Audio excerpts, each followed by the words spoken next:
J'ai fait un bouquin là-dessus, oui. C'est un concours de circonstances.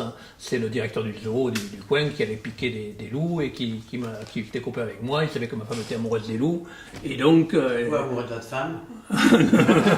Et donc, il m'a proposé ça. Et moi, j'étais assez bête. J'avais 35 ans pour accepter. Et à l'époque, on habitait en appartement. Hein. Donc, et je pensais que ça allait durer quelques mois. Donc, avec un petit loup en appartement. Ouais, ouais. Et donc, je me suis dit, ça va pas durer longtemps parce que je suis en train de retaper la baraque que j'habite actuellement. Et puis, ça a duré 5 ans. Et donc, le loup est devenu adulte.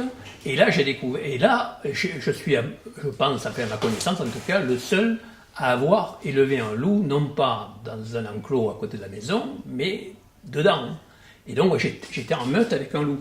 Et ce que j'ai découvert, et qui est complètement inconnu par la science, et que je ne suis pas arrivé à faire accepter par les spécialistes du loup parce qu'ils ne l'ont jamais vu, c'est que le loup défend les gens de sa meute. C'est-à-dire que nous, il nous considérait comme sa meute. Quand on approchait d'un balcon, quand je me mettais au balcon, il me tirait par le pantalon. Quand ma femme se penchait à la fenêtre, il a tiré. Alors, on a mis 6 mois à comprendre.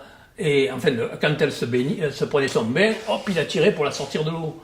Et on a compris seulement quand on est allé se baigner dans l'Hérault, à côté de Ganges, et que 10 fois de suite, je l'ai filmé, d'ailleurs j'ai mis sur mon site internet, qui s'appelle pierrejouventin.fr.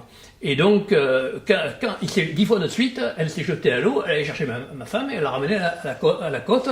Donc je l'ai filmé, je l'ai montré aux spécialistes, j'ai dit, vous voyez, en réalité, pas tous les loups, hein, pas tous les loups, mais à l'intérieur de la meute, ils s'entraident.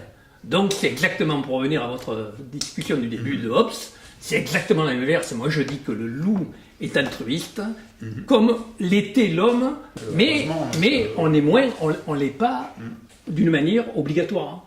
Et donc, si on se laisse aller naturellement, on a un côté altruiste, mais si on se dit qu'il faut se débrouiller, qu'il faut écrabouiller l'autre, c'est-à-dire on écoute bien la leçon capitaliste, eh bien, culturellement, on va contre sa nature. Moi, je dis que l'altruisme chez l'homme est naturel.